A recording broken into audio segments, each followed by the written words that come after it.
Assalamualaikum warahmatullahi wabarakatuh. Baiklah teman-teman, kali ini saya akan mengajak kalian semua untuk mengamati dan mengidentifikasi video kegiatan praktikum saya tentang uji makanan dan sistem pencernaan. Nah, sekarang kita ke uji makanan. Yang pertama yaitu uji karbohidrat. Tujuan praktikum ini untuk mengidentifikasi bahan makanan yang mengandung karbohidrat. Berikut adalah foto alat dan bahan yang saya gunakan. Nah, dalam uji karbohidrat ini yang pertama kita lakukan menghancurkan bahan makanan tersebut, kemudian kita tetesi satu persatu larutan yodium atau lugol ke makanan tersebut. Setelah ditetesi, maka kita mengamati bahan makanan tersebut apakah berubah warna atau tidak.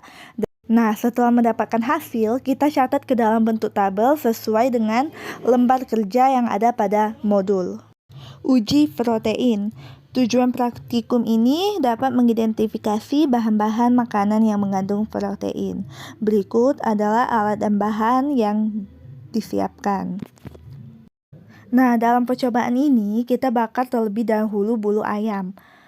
Selanjutnya kita bakar satu persatu bahan makanan dan kita amati baunya apakah sama seperti bulu ayam yang sudah dibakar atau tidak. Jika tidak sama, maka bahan makanan tersebut tidak mengandung protein. Jika sama, maka bahan makanan tersebut mengandung protein. Kemudian kita catat hasilnya ke dalam tabel sesuai dengan lembar kerja yang ada pada modul. Percobaan yang ketiga, uji lemak. Tujuan praktikum ini mengidentifikasi bahan-bahan makanan yang mengandung lemak. Berikut adalah foto alat dan bahan yang digunakan. Nah, dalam praktikum ini kita terlebih dahulu menghancurkan bahan-bahan makanan tersebut. Setelah itu kita letak di atas kertas sampul coklat dan kita usap-usapkan sampai 10 kali. Dan setelah itu kita bersihkan dan kemudian kita jemur kertas coklat tersebut selama 10 menit di bawah sinar matahari.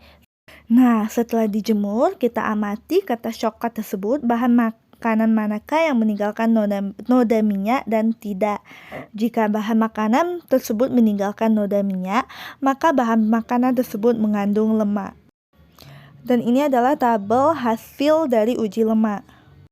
Kegiatan praktikum kedua, struktur sistem pencernaan. Tujuan praktikum ini dapat mengurutkan bagian dari sistem pencernaan.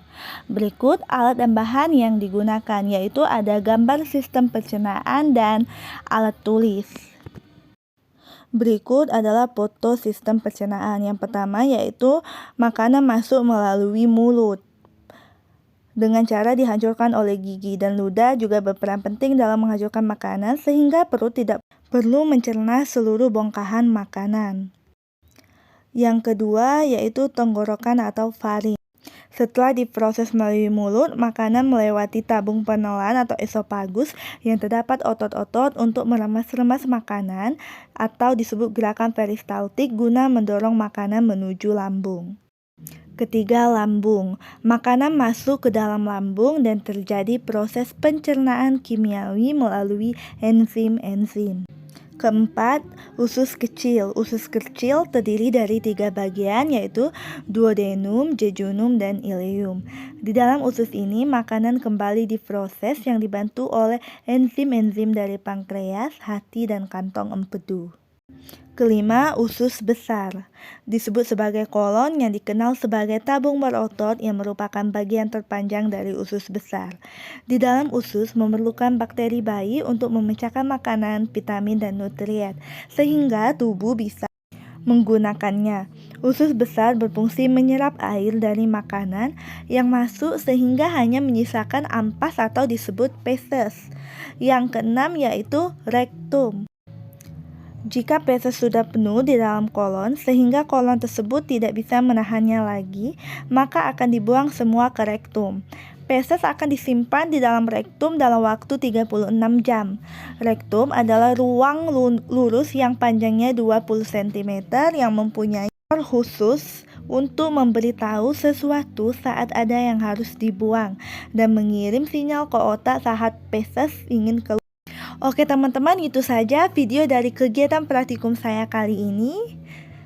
Dan saya akhiri, wassalamualaikum warahmatullahi wabarakatuh.